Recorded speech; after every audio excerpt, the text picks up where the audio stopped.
Hello dear student, हम लोग पिछले क्लास में सेकेंड ऑर्डर रिएक्शन का रेट ऑफ रिएक्शन देख रहे थे, है ना।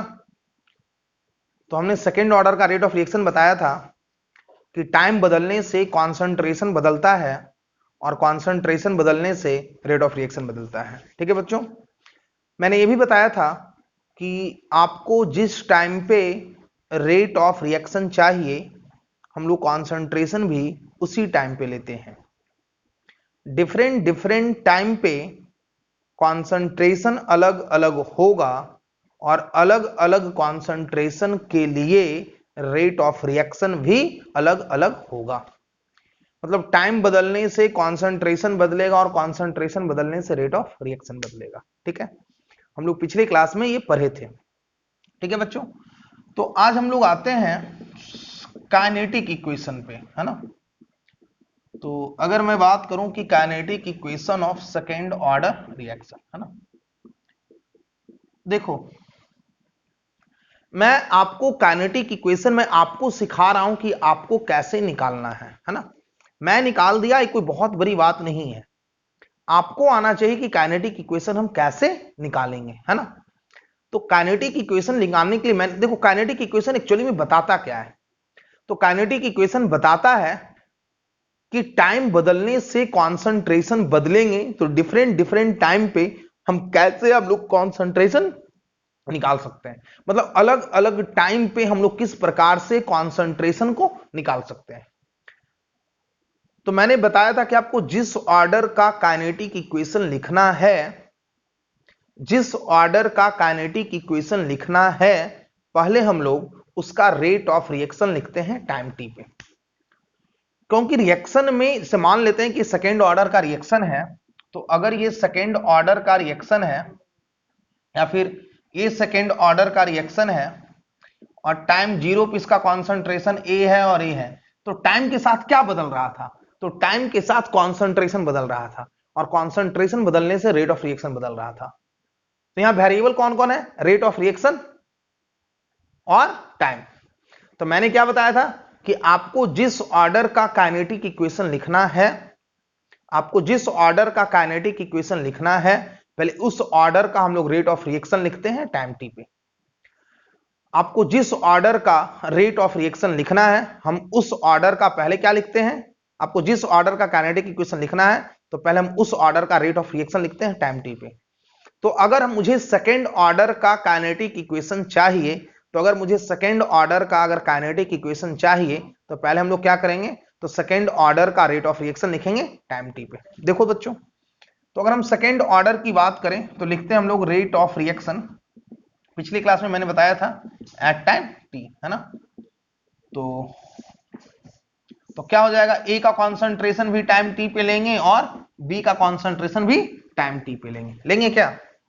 तो कुछ ऐसा हो जाएगा कि ए का कॉन्सेंट्रेशन टाइम टी पे बताया थे खर्च होगा एक्स, ए माइनस एक्स, और बी का कॉन्सेंट्रेशन भी टाइम टी पे ए माइनस एक्स। अगर आप इसको लिखोगे टाइम टी पे तो खर्च हो जाएगा, तो ए माइनस एक्स, ए क्या बच जाएगा? ए माइनस एक्स, और ए क्या बचेगा? Plus x. तो मैंने क्या बताया कि आपको जिस ऑर्डर का काइनेटिक इक्वेशन लिखना है, आपको पहला काम उस ऑर्डर का रेट ऑफ रिएक्शन लिखना होगा टाइम टी पे। तो मुझे सेकेंड ऑर्डर का काइनेटिक इक्वेशन चाहिए था, तो मैंने क्या करा? सेकेंड ऑर्डर का रेट ऑफ रिएक्शन लिख लिया। कहां पे? टाइम टी पे, है ना।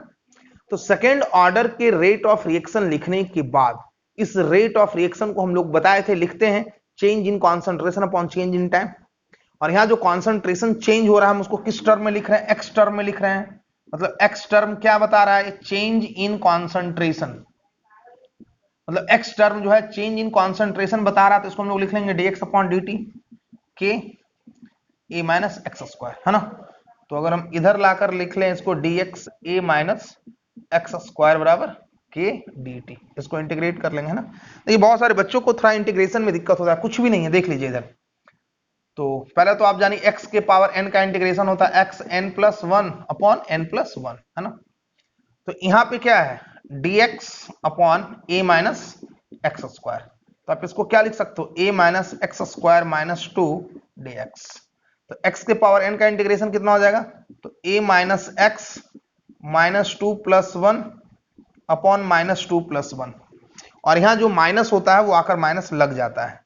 तो क्या हो जाएगा, ये हो जाएगा a minus x minus one, और यहाँ माइनस वन और माइनस वाला क्या हो जाएगा प्लस, तो इसका इंटीग्रेशन हो जाएगा a माइनस एक्स इनवर्स बराबर के टी प्लस सी, है ना। a माइनस एक्स इनवर्स, तो ये क्या हो जाएगा 1/a माइनस एक्स बराबर के टी प्लस सी। यहाँ जो माइनस साइन रहता है वो माइनस आकर कॉफिशिएंट में मल्टीप्लाई हो जाता है, ठीक है। यही हम इंटीग्रेशन कर दिए साइड में।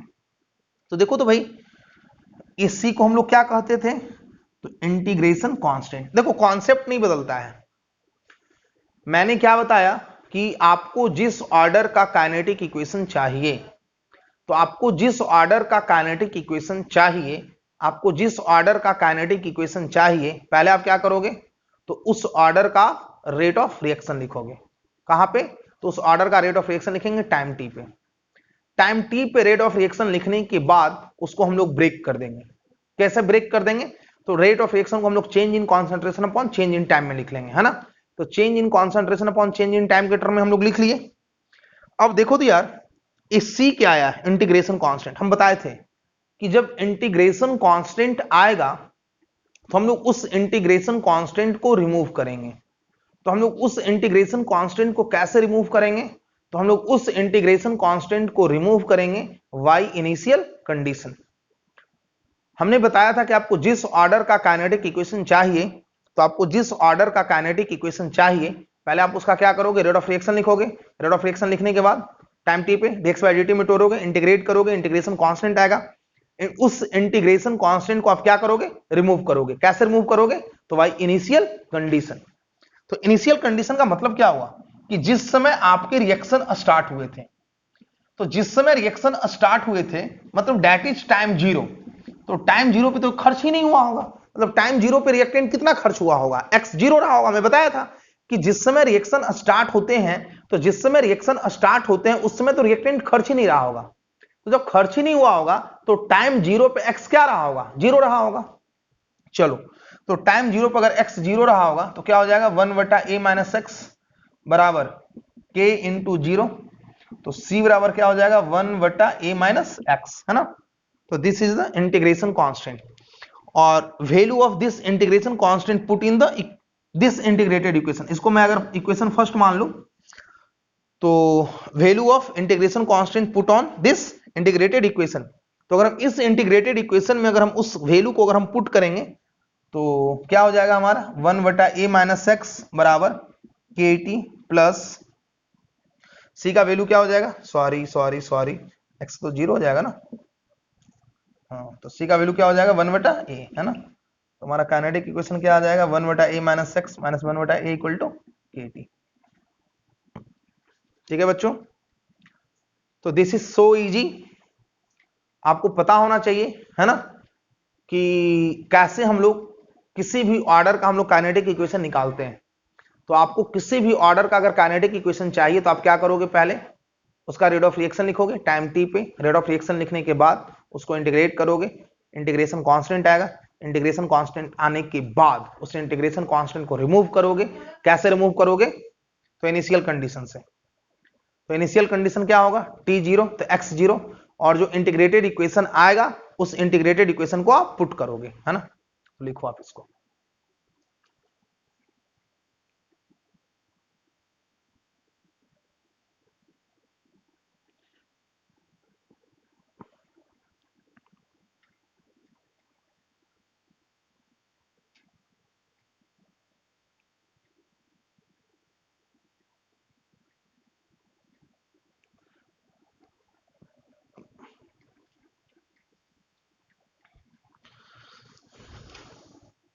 लिख लिए बच्चों।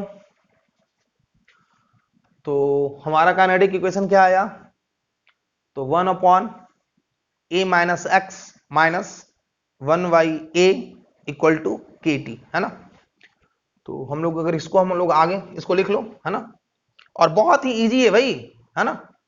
आप खुद से इसे सॉल्व, आप इसे खुद से डिराइव कर सकते हो, ठीक है।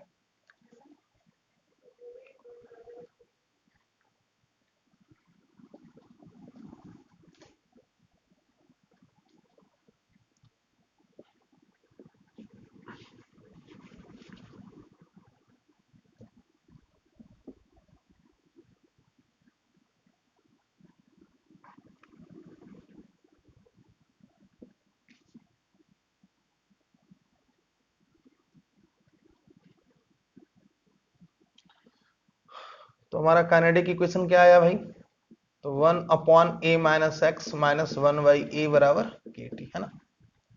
अब देखो, अगर मैं यहाँ पे अगर मैं ग्राफ की बात करूं, है ना, तो अगर मैं ग्राफ ड्रॉ करने की बात करूं, तो आपको हमेशा ही पता होना चाहिए कि जब भी मुझे ग्राफ ड्रॉ करना होता है, तो जब भी मुझे ग्राफ ड्रॉ करना होता है तो हम वेरिएबल को खोजते हैं, है ना। जब भी मुझे ग्राफ ड्रॉ करना होता है तो जब भी मुझे ग्राफ ड्रॉ करना होता है तो हम लोग वेरिएबल को खोजते हैं, है ना। तो वेरिएबल को खोजते हैं। तो देख तो मेरे भाई, तो यहाँ पे कौन कौन वेरिएबल है, यहाँ पे कौन कौन वेरिएबल है, तो हम लोग सबसे पहला काम वेरिएबल को खोजते हैं। तो देखो यहाँ पे तो क्या है, ये एक्स वो अमाउंट है जो चेंज हो रहा है, तो जैसे जैसे टाइम बदलेगा वो एक्स बदलेगा, और एक्स बदलेगा तो ए माइनस एक्स बदलेगा। ये ए माइनस एक्स तो रिमेनिंग है ना, अगर आप इसको लिखोगे तो जहां पे ए माइनस एक्स क्या है, तो it is the remaining concentration of reactant, है ना। This is the remaining concentration of reactant. A क्या है, तो ए तो हम अपना है इनिशियल कॉन्सेंट्रेशन ऑफ रिएक्टेंट, है ना। और अपना के क्या है भाई, तो अपना के तो क्या है, रेट कांस्टेंट। टी क्या है बच्चों, तो टी तो अपना टाइम है ना। तो अगर यहाँ पे अगर हम देखें, तो अगर हम यहाँ पे देखें तो क्या देख सकते हैं भाई, तो यहाँ पे वेरिएबल को खोज सकते हैं। तो यहाँ पे वेरिएबल कौन कौन है बच्चों, तो टी है और एक्स है। मतलब एक्स वो अमाउंट है जो रिएक्शन में खर्च हो रहे हैं, जैसे जैसे टाइम बदलेगा वो एक्स बदलेगा, और वो एक्स बदलेगा तो वो ए माइनस एक्स बदलेगा। तो कौन कौन वेरिएबल है, तो this is the a minus x और दिस इज द टाइम। मतलब this is the a minus x और दिस इज द टाइम।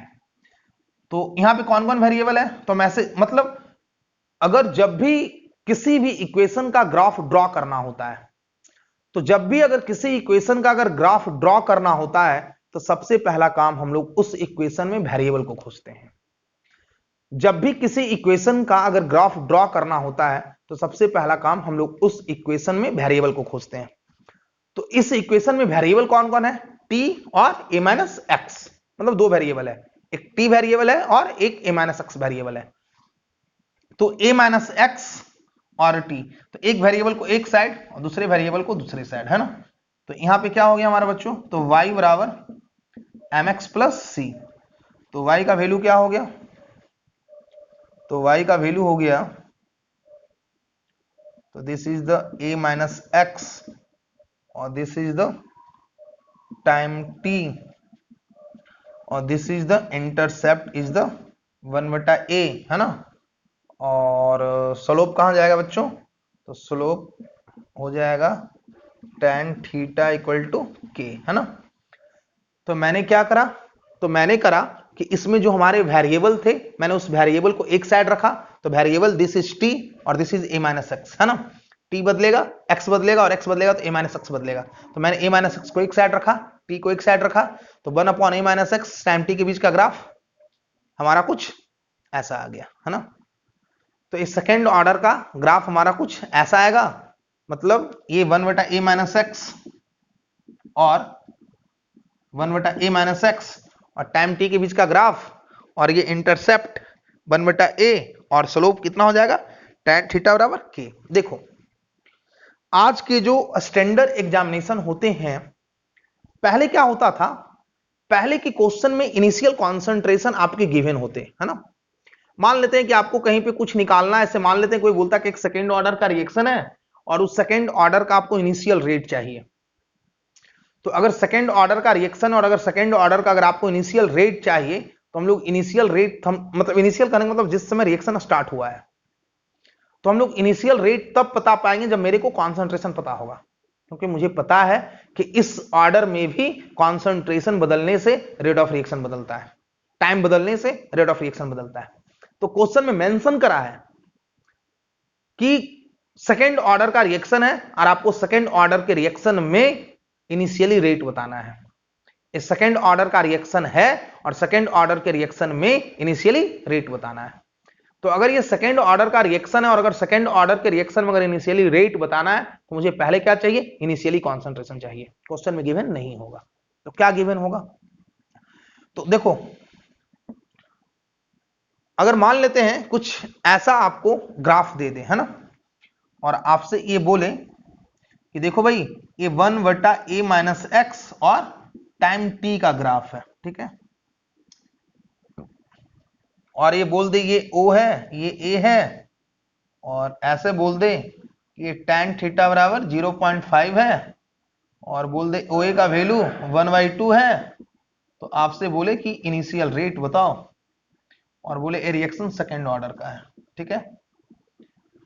हमने एग्जाम्पल क्या लिखा कि ये जो रिएक्शन है वो सेकेंड ऑर्डर का रिएक्शन है, ठीक है, और ये जो रिएक्शन है वो सेकेंड ऑर्डर का रिएक्शन है, और मान लेते हैं सेकेंड ऑर्डर ना भी दे, सीधे बोलते 1/a-x और टाइम t के बीच का ग्राफ है, बोलता है इनिशियल रेट बताओ, तो मुझे पता है कि 1/a-x और टाइम t के बीच का ग्राफ अगर ऐसा है तो वो सेकेंड ऑर्डर का होगा। अगर सेकेंड ऑर्डर दिया तो अति उत्तम है, ठीक है। आप इसको लिखो, फिर हम इस पर बात करते हैं।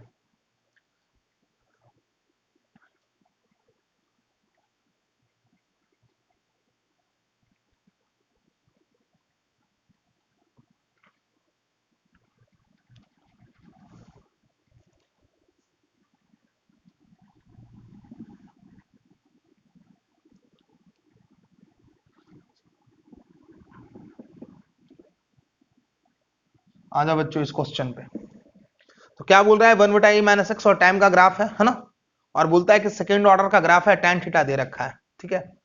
मतलब अगर tan थीटा अगर ये 0.5 है, इसका मतलब स्लोप दे रखा है ना, और सेकेंड ऑर्डर रिएक्शन का जो स्लोप होता है वो रेट कांस्टेंट के इक्वल होता है, मतलब स्लोप दे रखा है मतलब रेट कांस्टेंट दे रखा है, और रेट कांस्टेंट कितना दे रखा है 0.5 दे रखा है। देखो ये OA दे रखा है, तो सेकेंड ऑर्डर का जो ये इंटरसेप्ट होता है, तो सेकेंड ऑर्डर का जो ये इंटरसेप्ट होता है 1/a होता है, और 1/a का वैल्यू कितना दे रखा है 1/2 दे रखा है।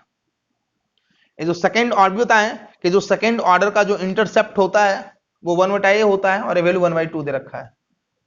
तो यहाँ पे क्या हो जाएगा भाई, तो a का वैल्यू 2 हो जाएगा, और k का वैल्यू पता है, तो इनिशियल रेट सेकेंड ऑर्डर है, तो इनिशियल रेट बराबर आप क्या लिखोगे, तो r बराबर k इंटू ए स्क्वायर लिखोगे क्या, तो r बराबर k इंटू ए स्क्वायर, तो r, तो k का वैल्यू कितना 0.5 और a का वैल्यू कितना 2 स्क्वायर, तो 0.5 इंटू 4 कितना हो जाएगा 2, और इसका यूनिट बताया थे मोलारिटी इनवर्स टाइम इनवर्स, ठीक है।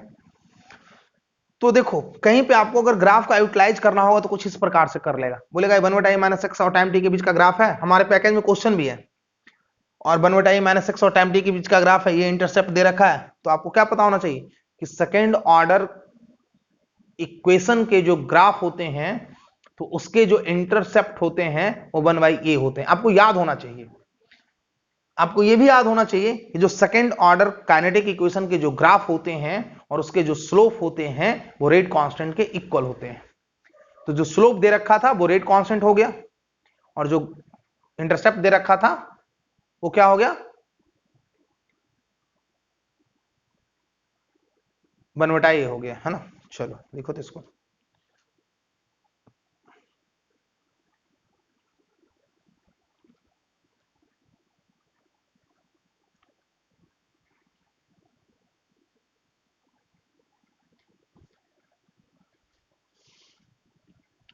लिख रही बच्चों,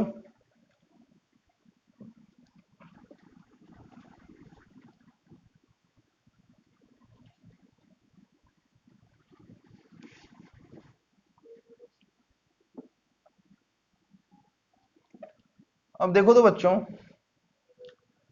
हम लोग जो देखे कि 1/a-x माइनस 1/a बराबर kt, है ना। तो ये a-x क्या है, तो a-x जो है वो है remaining concentration of reactant, a क्या है initial concentration of reactant, k क्या है रेट कांस्टेंट, t क्या है टाइम, है ना। तो यहां भी एप्लीकेशन वही होगा, कोई अगर बोलता है कि सेकेंड ऑर्डर का रिएक्शन है, तो सेकेंड ऑर्डर का रिएक्शन है, अगर कहीं पे ऐसा बोलता है कि ये सेकेंड ऑर्डर रिएक्शन, ठीक है, सेकेंड ऑर्डर रिएक्शन है, ठीक है, जिसका बोलता है इनिशियल कॉन्सेंट्रेशन 1m है और रिमेनिंग कॉन्सेंट्रेशन 0.5 मिनट है, कितना मिनट में 25 मिनट में, और बोलता है रेट कांस्टेंट बताओ, सारा कॉन्सेप्ट वही है। बोलता है सेकेंड ऑर्डर रिएक्शन है जो 1 से 0.5 25 मिनट में हो जा रहा है, मतलब 1 से घटकर 0.5 हो जा रहा है, मतलब 1 से आधा हो जा रहा है। कितने मिनट में हो जा रहा है? 25 मिनट में हो जा रहा है। मतलब फर्स्ट ऑर्डर का नहीं बल्कि सेकेंड ऑर्डर का रिएक्शन है जिसका इनिशियल कॉन्सेंट्रेशन पता है, रिमेनिंग पता है, टाइम पता है और रेट कांस्टेंट निकालना है। वही बात है, फर्स्ट ऑर्डर में भी क्या होता था?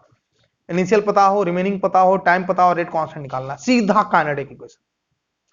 आपको एप्लीकेशन फार्मूला तो सब याद रहता है, फार्मूला तो सब पढ़ते हैं, एप्लीकेशन पता होना चाहिए कि किस फार्मूला का मुझे कहां पे एप्लीकेशन करना है।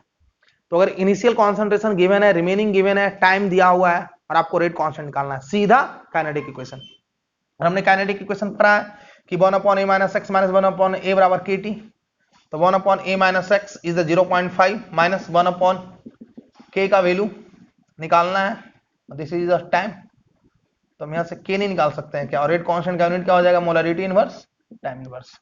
तो जो मैंने फर्स्ट ऑर्डर में पढ़ा वही हम सेकेंड ऑर्डर में भी पढ़ रहे हैं। मतलब इनिशियल पता, रिमेनिंग पता, टाइम पता और अगर रेट कांस्टेंट निकालना है हम लोग काइनेटिक इक्वेशन का यूज कर सकते हैं। बोलो कोई दिक्कत नहीं ना? चलो आगे बढ़ते हैं। तो ए हो गया 1/a - x - 1/a बराबर kt, है ना? अब देखो तो यार, अगर हम इस इक्वेशन को कहीं पे अगर किसी और फॉर्म में अगर आपको लिखा हुआ मिल जाए कि अगर कहीं पे बोले कि 1/a - x माइनस, अगर हम इसको अगर हम एलसीएम ले लें तो क्या हो जाएगा? a into a - x, a - x है यहाँ पे a, और a से a गया तो यहाँ पे क्या बचेगा? a - x बराबर kt, प्लस माइनस गया तो क्या बचेगा? ऊपर x upon a into a - x बराबर kt, है ना? तो k बराबर क्या हो जाएगा? 1/t into x upon 1/t into x upon a into a - x, है ना? तो कहीं कहीं ऐसा भी लिखा हुआ रह सकता है ना? कुछ नहीं किया, एलसीएम लिया हुआ है ना, एलसीएम ले लोगे तो आपको कुछ ऐसा आ जाएगा, ठीक है?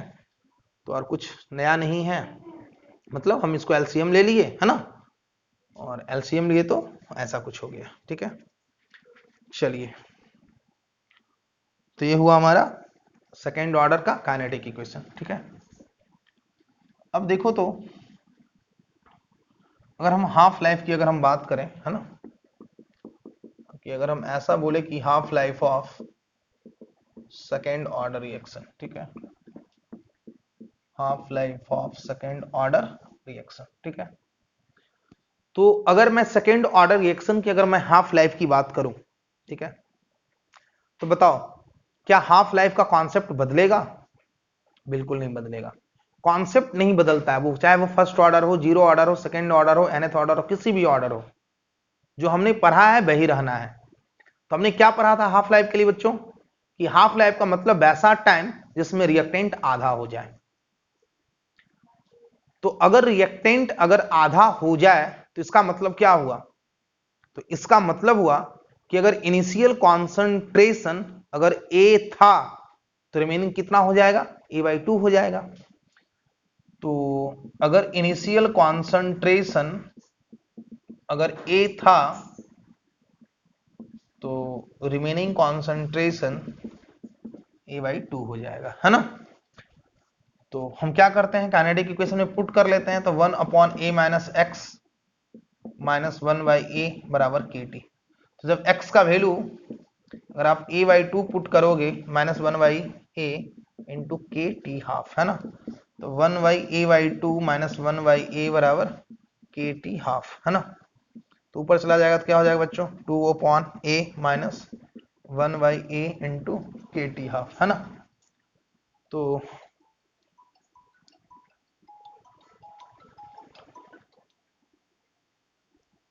तो क्या हो जाएगा बच्चों? तो यहाँ पे जब अगर आप एलसीएम लोगे तो क्या हो जाएगा? a तो 2 - 1 इंटू kt हाफ, है ना? क्या हो जाएगा? 1/a बराबर k इंटू टी हाफ। तो टी हाफ बराबर क्या हो जाएगा? 1/a इंटू k, ठीक है? तो हमने वैल्यू पुट कर दिया कि हाफ लाइफ में मतलब जहां पे खर्च A/2 हो जाएगा, है ना? इसको लिखो आप